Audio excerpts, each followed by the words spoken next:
Hello traders, welcome back to my channel. இன்னைக்கு so நம்ம வீடியோ போடுறதே மோஸ்ட்லி பார்த்தீங்க அப்படின்னாக்கா ஸ்டடி பர்பஸ்க்காக மட்டும்தான். ஸோ இதில் நம்ம எந்த ஒரு சிக்னல்ஸும் எந்த ஒரு சிக்னல்ஸுமே நம்ம ப்ரொவைட் பண்ணுறது கிடையாது. ஸோ இது முழுக்க முழுக்க நம்மளோட ஸ்டடி பர்பஸ்க்காக மட்டும்தான். ஸோ அந்த அனாலிசிஸ் எப்படி இம்பேக்ட் ஆகுது மார்க்கெட்டில், நான் சொல்கிற அனாலிசிஸ் எந்த அளவுக்கு மார்க்கெட்டில் இம்பேக்ட் ஆகுது, மார்க்கெட் எந்த அளவுக்கு நம்ம சொல்கிற ஜோன்ஸில் ட்ராவல் ஆகுது அப்படிங்கிறத பற்றி மியூச்சுவலாக அண்டர்ஸ்டாண்ட் பண்ணுறதுக்காக மட்டும்தான் இந்த வீடியோ நம்ம டோட்டலாக போடுறோம். ஸோ அதனால் மார்க்கெட்டில் இன்வெஸ்ட் பண்ணுறதுக்கு முன்னாடி நீங்கள் டெக்னிக்கல் அனாலிசிஸ் பண்ணுங்கள். மார்க்கெட்டை நல்லா அனலைஸ் பண்ணிவிட்டு அதுக்கப்புறம் மார்க்கெட்டில் இன்வெஸ்ட் பண்ணுங்கள். ஸோ மார்க்கெட்டில் மோஸ்ட்லி நம்மளுக்கு ப்ராஃபிட்டும் இருக்கும், லாஸும் இருக்கும். ஸோ அதனால் எந்தளவுக்கு கேர்ஃபுல்லாக ட்ரேட் பண்ண முடியுமோ அந்தளவுக்கு கேர்ஃபுல்லாக ட்ரேட் பண்ணுங்கள். சரி வாங்க, இன்றைக்கி நம்ம மார்க்கெட்டோட ஸ்டேட்டஸ் என்னன்னு செக் பண்ணிடலாம். நம்ம கொடுத்த ரேஞ்சில் எந்த அளவுக்கு மார்க்கெட் வந்து பெர்ஃபார்ம் பண்ணியிருக்கு அப்படிங்கிறதையும் நம்ம செக் பண்ணிடலாம். ஸோ நம்ம லாஸ்ட் வீக் சொன்ன மாதிரி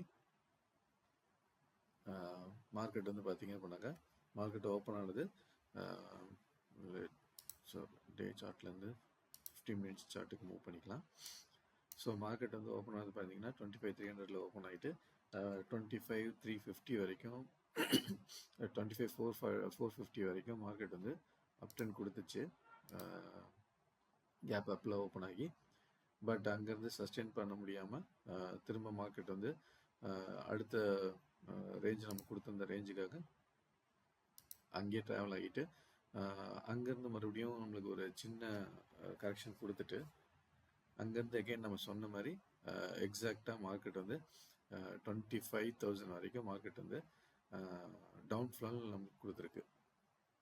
ஸோ நம்ம ஆல்ரெடி சொல்லியிருந்தோம், இன்னும் மார்க்கெட் வந்து புல்லிஷ்க்கு இன்னும் கன்வெர்ட் ஆகலை, பேரிஷ் சினாரியோவில் தான் இருக்குது அப்படின்னு சொல்லியிருந்தோம் நம்ம. எதனால் அப்படின்னு பார்த்தீங்கன்னாக்கா, ஸோ குளோபல் மார்க்கெட்டோட அன்சர்டனிட்டிஸ் நிறைய இருக்குது. ஏன்னா ஜியோ பொலிட்டிக்கல் டென்ஷன் இருக்குது, டிராஃபிக் அண்ட் ட்ரேட் அன்சர்டனிட்டி இருக்குது, ஸோ ரிஸ்க் ஆஃப் இருக்குது. ஸோ இந்த மாதிரியெல்லாம் நிறைய விஷயங்கள் இருக்கிறனால ட்ரம்ப்போட ஆர்குமெண்ட்ஸும் நம்மளுக்கு நிறையா கொடுத்துருக்கு. ஸோ இந்த அன்சர்டனிட்டிஸ்லாம் இருக்கிறனால மார்க்கெட் வந்து இன்னும் கன்வெர்ட் ஆகலை, புல்லிஷ்க்கு இன்னும் கன்வெர்ட் ஆகலை. ஸோ இந்த மாதிரியான விஷயங்கள்லாம் பார்க்கறதுனால தான் நம்மளுக்கு என்ன தெரியுதுன்னு பார்த்தீங்கன்னாக்கா, இன்ஸ்டிடியூஷன்ஸ் மோஸ்ட்லி எல்லாத்தையும் இங்கேருந்து எல்லாத்தையும் செல் பண்ணிவிட்டு, இந்தியன் மார்க்கெட்லேருந்து எல்லாம் செல் பண்ணிவிட்டு அவங்க மோஸ்ட்லி எல்லாமே கோல்டு அண்ட் சில்வர் எந்த மெட்டல்ஸில் வந்து நிறைய இன்வெஸ்ட் பண்ண ஆரம்பிச்சிருக்காங்க.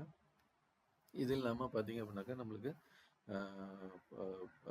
February 1 அன்னைக்கு இந்தியன் பட்ஜெட் வேறு இருக்குது. ஸோ அதோட டென்ஷனும் இருக்குது, அதோட இம்பேக்டோட சென்டிமெண்ட்ஸும் இருக்குது. ஸோ எப்படியும் பார்த்தீங்க அப்படின்னாக்கா இப்போதைக்கு மார்க்கெட் ரேஞ்ச் பார்த்தீங்க அப்படின்னாக்கா நம்ம சொன்ன ரேஞ்சுக்குள்ளேயே தான் ட்ராவல் ஆகிட்டுருக்கு, இன்னும் கன்வெர்ட் ஆகலை. ஸோ டொமஸ்டிக் ட்ரேடர்ஸ் பார்த்தீங்க அப்படின்னாக்கா ரொம்ப அன்சர்டனிட்டிஸாக இருக்கிறதுனால மார்க்கெட்டுக்கு வந்து இன்னும் பாசிட்டிவ் இன்னும் எதுவும் கிடைக்கல. ஸோ மார்க்கெட் வந்து இப்போதைக்கு பார்த்தீங்க அப்படின்னாக்கா அக்குமுலேஷனில் தான் இருக்குது. ஏன்னா ரேஞ்ச் சார்ட்டில் ரேஞ்ச் பார்த்தீங்க அப்படின்னாலே தெரியும், இந்த ரேஞ்சுக்குள்ளேயே தான் வந்து மார்க்கெட் வந்து ட்ராவல் ஆகிட்டுருக்கு. மார்க்கெட் வந்து இந்த ரேஞ்சுக்குள்ளேயே தான் ட்ராவல் ஆகிட்டுருக்கு இப்போ வரைக்குமே. ஸோ இது எல்லாமே நம்ம ஆல்ரெடி சொல்லியிருந்த மாதிரி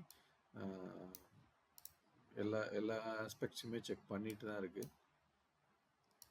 அதே மாதிரி நமக்கு இன்னும் ரேஞ்சையும் நம்ம இன்னும் க்ளோஸ் பண்ணலை. நமக்கு வந்து ரேஞ்ச் பார்த்தீங்கன்னாக்கா 25,200க்கு மேலே மார்க்கெட் வந்து சஸ்டெயின் ஆகணும். சஸ்டெயின் ஆச்சுன்னா தான் நம்மளுக்கு அப் ட்ரெண்டாக கன்வெர்ட் ஆகிறதுக்கு வாய்ப்பு இருக்குது. பட் இன்னுமே மார்க்கெட் வாலட்டைலாக தான் இருக்கும். ஏன்னா இன்றைக்கி நிஃப்டி எக்ஸ்பைரி வேறு இருக்குது. நிஃப்டி எக்ஸ்பைரி இருக்கிறனால ஸோ நிறைய கரெக்ஷன்ஸ் இருக்கும், நிறைய ப்ராஃபிட் புக்கிங்ஸ் இருக்கும், நிறையா இன்வெஸ்ட்மெண்ட்ஸ் இருக்கிறதுக்கு வாய்ப்பு இருக்குது. ஏன்னா பட்ஜெட்டை பொறுத்து நம்மளுக்கு ஏதாவது ரிலீஃப் இருக்கலாம். பாசிட்டிவ் ப்ரெஷர் சர்ப்ரைஸ் இருந்துச்சு அப்படின்னாக்கா மார்க்கெட்டோட ரேலி வந்து சேஞ்ச் ஆகிறதுக்கு சான்சஸ் இருக்குது. பட் அது வரைக்குமே பார்த்தீங்க அப்படின்னாக்கா மார்க்கெட் வந்து நியூட்ரலாக தான் இருக்குது, நியூட்ரல் அண்ட் நெகட்டிவாக தான் இருக்குது. அதுவும் இல்லாமல் இன்னும் இன்னும் பையர்ஸ் உள்ளே வந்ததுக்கான எந்த ஒரு இம்பேக்ட்ஸுமே இல்லை. பையர்ஸ் உள்ளே வந்ததுக்கான எந்த ஒரு கன்ஃபர்மேஷனுமே இன்னும் நம்மளுக்கு இன்னும் கிடைக்கல. ஸோ அது கிடைக்கிற வரைக்கும் நம்ம மேக்ஸிமம் மார்க்கெட் வந்து பார்த்திங்க அப்படின்னாக்கா நியூட்ரல், அப்புறம் நியூட்ரலாக தான் இருக்கும்.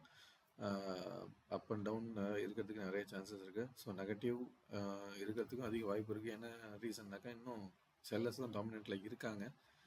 செல்லர்ஸ் டாமினெண்ட்டில் இருக்கிறாங்க அப்படின்னாக்கா அதுவும் இல்லாமல் நம்ம சொல்லியிருந்த மார்க்கெட்டோட டே டைம் ஃப்ரேமில் நமக்கு இன்னும் இம்பேக்ட், நம்மளோட ஆர்டர் பிளாக்குக்கு இன்னும் இம்பேக்ட் இன்னும் கொடுக்கல. ஸோ மேபி இன்றைக்கி எக்ஸ்பைரி இருக்கிறதுனால மார்க்கெட் 25,700 to 800 மிட்டிகேட் பண்ணுறதுக்கு நிறைய வாய்ப்புகள் இருக்குது. சப்போஸ் இங்கேருந்து நம்மளுக்கு மார்க்கெட் வந்து ரிவர்சல் எடுத்துச்சு அப்படின்னாக்கா நம்மளுக்கு கீ லெவல் சப்போர்ட்டாக பார்த்தீங்கன்னாக்கா 25,200 to 25,350 வரைக்கும் மார்க்கெட் அப் ட்ரெண்ட் மூவ் ஆகும் வாய்ப்பு இருக்குது. 25,000 சப்போஸ் ஹோல்ட் பண்ணுச்சு அப்படின்னா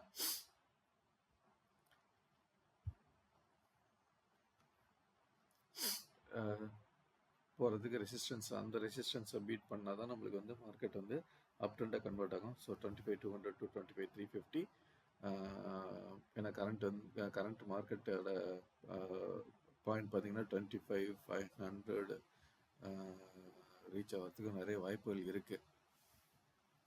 எப்போ நமக்கு வந்து இங்கே 25,800 or 700 கிட்ட சப்போர்ட் எடுத்துச்சுன்னா மட்டும்தான் நமக்கு அது வரைக்கும் போகிறதுக்கு வாய்ப்பு இருக்குது.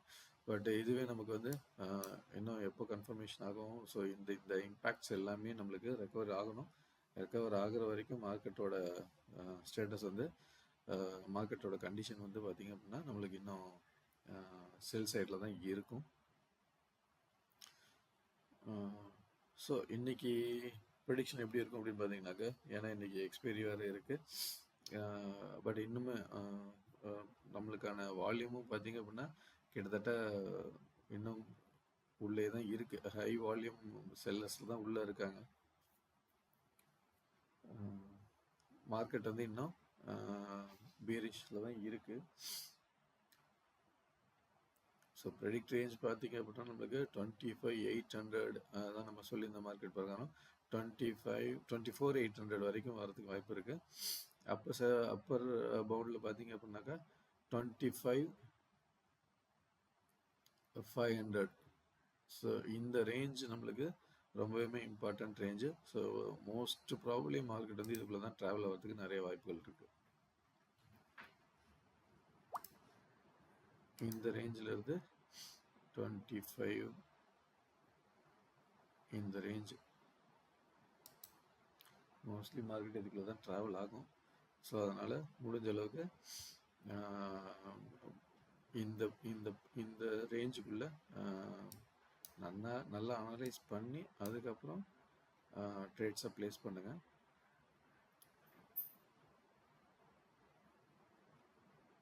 ஸோ இன்னும் நம்மளுக்கு ஸோ ஃபைனலாக பார்த்திங்க அப்படின்னாக்கா இன்னும் மார்க்கெட் வந்து பேரிஷ் ஸ்ட்ரக்சரில் தான் இருக்குது. அதே மாதிரி நிறைய குளோபல் ப்ரெஷர்ஸும் இருக்குது.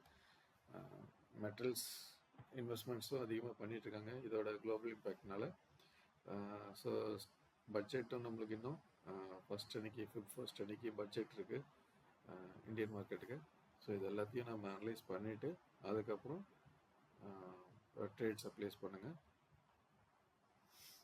ஸோ ஓவரால் வியூ இன்னும் நெகட்டிவில் தான் போயிட்டுருக்கு. அதே மாதிரி நமக்கு இந்த பாக்ஸ் ரேஞ்சுக்குள்ளே தான் மார்க்கெட்டு ட்ராவல் ஆகிட்டுருக்கு. அதனால் முடிஞ்ச அளவுக்கு பார்த்து ட்ரேட்ஸ் பண்ணுங்கள். ஓகே, இந்த வீடியோ உங்களுக்கு பிடிச்சிருந்தது அப்படின்னாக்கா, இந்த அனாலிசிஸ் உங்களுக்கு பிடிச்சிருந்தது அப்படின்னாக்கா லைக் பண்ணுங்கள், ஷேர் பண்ணுங்கள், ட்ரேடிங் கிங் சேனலுக்கு சப்ஸ்கிரைப் பண்ணுங்கள், உங்கள் ஃப்ரெண்ட்ஸுக்கும் ஷேர் பண்ணுங்கள். ஸோ இதே மாதிரி நாளைக்கு ஒரு டெக்னிக்கல் அனாலிசிஸ் வீடியோவில் நம்ம இன்னும் சந்திப்போம். தேங்க்யூ.